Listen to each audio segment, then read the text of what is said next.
नमस्कार, मेरा नाम आकाश श्रीवास्तव है। मैं गवर्नमेंट ITI नवाबगंज के ICTSM ट्रेड का छात्र हूँ। मेरा टॉपिक है भारत के आज़ादी में स्वतंत्रता सेनानियों का योगदान। कई स्वतंत्रता सेनानी हैं जो कि भारत के स्वतंत्रता संग्राम में भाग लिए और भारत को आज़ाद करने में अपनी महत्वपूर्ण भूमिका निभाई। जिनमें से कुछ के बारे में आज हम बात करेंगे, जिसमें मंगल पांडे, भगत सिंह, बाल गंगाधर तिलक, रानी लक्ष्मीबाई, सरोजनी नायडू, महात्मा गांधी आदि हैं। अंग्रेज भारत में सर्वप्रथम सन 1600 ईस्वी में व्यापारिक दृष्टि से आए थे। फिर धीरे धीरे इनका भारत में राजनीतिक हस्तक्षेप बढ़ता गया और एक समय ऐसा आया कि वे भारत पर राज करने लगे। अंग्रेज़ों की शासन नीतियाँ इतनी खराब थीं कि भारतीय जनता के बीच धीरे धीरे इनके विरुद्ध भावनाएं उत्पन्न होने लगीं और भारतीय जनता के बीच एक आक्रोश उत्पन्न होने लगा। खराब नीति तथा शासन बर्बरतापूर्वक शासन से मुक्ति दिलाने के लिए, आज़ादी दिलाने के लिए भारत के कई वीर और वीरांगनाओं ने अपने जान न्यौछावर कर दिए। इन वीर सपूतों ने निडरतापूर्वक लड़कर भारत की आज़ादी में अपनी महत्वपूर्ण भूमिका निभाई। इसमें सबसे पहला नाम मंगल पांडे का आता है। इन्होंने ही अंग्रेज़ों के खिलाफ सर्वप्रथम मोर्चा खोला था और इन्होंने ही सर्वप्रथम अंग्रेज़ों के खिलाफ आवाज़ उठाई थी। Mangal Pandey British East India company के बंगाल इन्फेंट्री के सिपाही थे। उन सिपाहियों को ऐसी बंदूक चलाने के लिए दी जाती थी जिसमें चर्बी युक्त कारतूस लगाई जाती थी और मंगल पांडे ने इस चर्बी युक्त कारतूस का प्रयोग करने से विरोध किया तथा इसके साथ ही उन्होंने अंग्रेजी सैनिकों पर हमला कर उन्हें घायल भी किया, जिसके विरुद्ध उन्हें सन 6 अप्रैल 1857 को कोर्ट मार्शल दिया गया तथा 8 अप्रैल 1857 को उन्हें फांसी दे दी गई। इसी कड़ी में अगर हम दूसरा नाम देखें तो भगत सिंह का आता है और भगत सिंह का नाम सुनते ही हमारे शरीर के हर एक रोम रोम में एक उत्तेजना का भाव जागृत होता है। भगत सिंह का जन्म सन 27 सितंबर 1907 को लायलपुर नामक ज़िले में हुआ था। उनके पिता का नाम किशन सिंह तथा माता का नाम विद्यावती था। भगत सिंह के बाल्यावस्था में घटित जलियांवाला बाग हत्याकांड ने उनके हृदय में काफ़ी आघात पहुंचाया था। तभी से इन्होंने निश्चय किया कि हम अंग्रेज़ों के खिलाफ आवाज़ उठाएंगे और जब वे अपने युवावस्था में पहुँचे तो 17 नवंबर 1928 को साइमन कमीशन का विरोध करते हुए लाला लाजपत राय की मौत हो गई। उस लाला लाजपत राय की मौत का बदला लेने के लिए इन्होंने अंग्रेजी सेना के पुलिस कमांडेंट सैंडर्स की गोली मारकर हत्या कर दी तथा सेंट्रल असेंबली में बम फेंककर ब्रिटिश साम्राज्य के विरुद्ध खुले विद्रोह को एक बुलंदी प्रदान की। इसी कड़ी में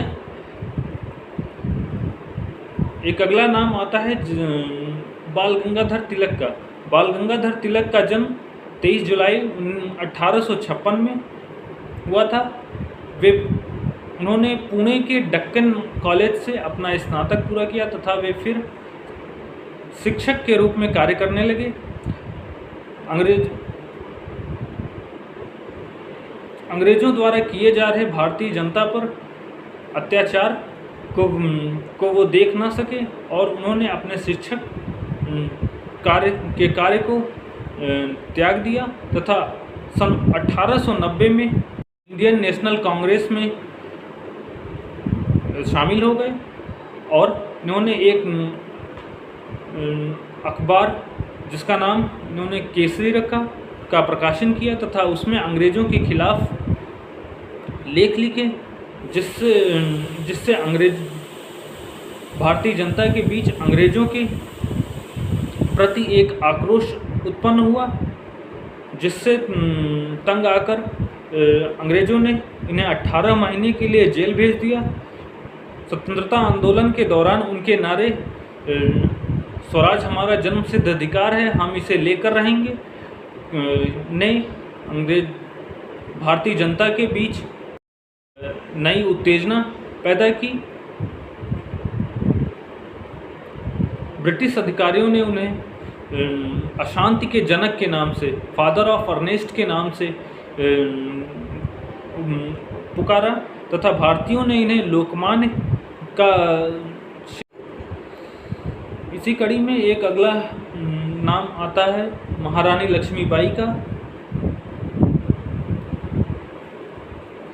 हमारे देश में आज़ादी में केवल पुरुषों ने ही नहीं बल्कि महिलाओं ने भी बढ़ चढ़कर हिस्सा लिया। जब भी महिला सशक्तिकरण की बात आती है तो हमारे जहन में एक नाम उठता है जो है महारानी लक्ष्मीबाई का।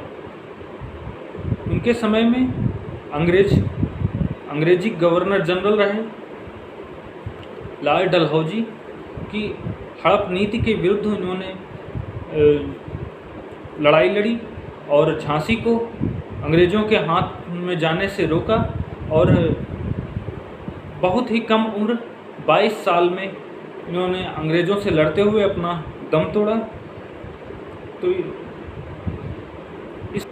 इसी कड़ी में एक और नाम आता है सरोजनी नायडू का, जिनका जन्म 13 फरवरी 1879 को हैदराबाद में हुआ था। इन्होंने भी हमारे देश के स्वतंत्रता संग्राम में काफ़ी बढ़ चढ़कर हिस्सा लिया। सविनय अवज्ञा आंदोलन, महात्मा गांधी द्वारा चलाए गए सविनय अवज्ञा आंदोलन में इनका महत्वपूर्ण योगदान रहा और जिसके कारण इन्हें जेल भी जाना पड़ा तथा महात्मा गांधी के द्वारा ही चलाए गए भारत छोड़ो आंदोलन 1942 में इन्होंने बढ़ चढ़कर हिस्सा लिया, जिसके कारण इन्हें दोबारा जेल जाना पड़ा तथा ये हमारे आज़ाद भारत के यूपी प्रदेश के प्रथम महिला गवर्नर जनरल भी रहीं। इसी कड़ी में सबसे बड़ा नाम भारत के स्वतंत्रता संग्राम में किसी का आता है तो वो है महात्मा गांधी का। महात्मा गांधी का जन्म सन 2 अक्टूबर सन 1869 में गुजरात के पोरबंदर नामक ज़िले में हुआ था। इनके पिता का नाम करमचंद गांधी तथा माता का नाम पुतलीबाई था। इन्होंने सत्य और अहिंसा को हथियार के रूप में मानकर अंग्रेज़ों से लड़ाई लड़ी तथा कई सारे अहिंसक आंदोलन चलाए। इनका सबसे पहला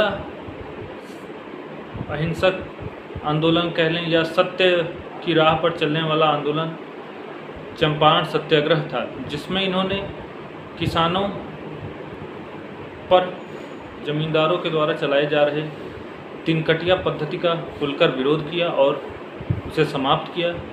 तिनकटिया पद्धति में यह था कि जिनके पास 20 कट्टे यानी कि 1 बीघे ज़मीन है उसमें से इन्हें 3 कट्टे ज़मीन पर नील बोई जानी होती थी। नील की खेती इतनी हानिकारक होती थी कि उस पर दोबारा किसी भी फसल की खेती नहीं की जा सकती थी, जिसका खुलकर विरोध महात्मा गांधी ने किया और उसे समाप्त किया।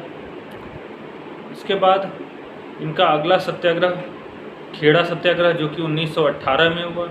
फिर इन्होंने 1919 में अंग्रेज़ों द्वारा लाए गए रोलेट एक्ट का विरोध किया तथा 13 अप्रैल 1919 को जलियांवाला बाग हत्याकांड के बाद की जांच करने आए हंटर कमीशन का भी खुलकर विरोध किया तथा 1920 में इन्होंने असहयोग आंदोलन चलाए। इसके बाद इन्होंने अंग्रेजों द्वारा नमक पर लगाए जा रहे कर के विरुद्ध नमक सत्याग्रह किया, जिसमें इन्होंने 12 मार्च 1930 से 6 अप्रैल 1930 तक दांडी मार्च किया। इसके बाद इन्होंने 6 अप्रैल 1930 को सविनय अवज्ञा आंदोलन की घोषणा की और सन 1942 को भारत छोड़ो आंदोलन की शुरुआत की, जिसके बाद सन 1947 में हमारा देश भारत अंग्रेज़ों के शासन से स्वतंत्र हो गया। तो इस प्रकार हमारे देश भारत को स्वतंत्र कराने में कई सारे स्वतंत्रता सेनानियों ने अपना योगदान दिया, जिसमें से कुछ प्रमुख लोगों के बारे में हमने आज बात की। इसी के साथ मैं अपने वाणी को विराम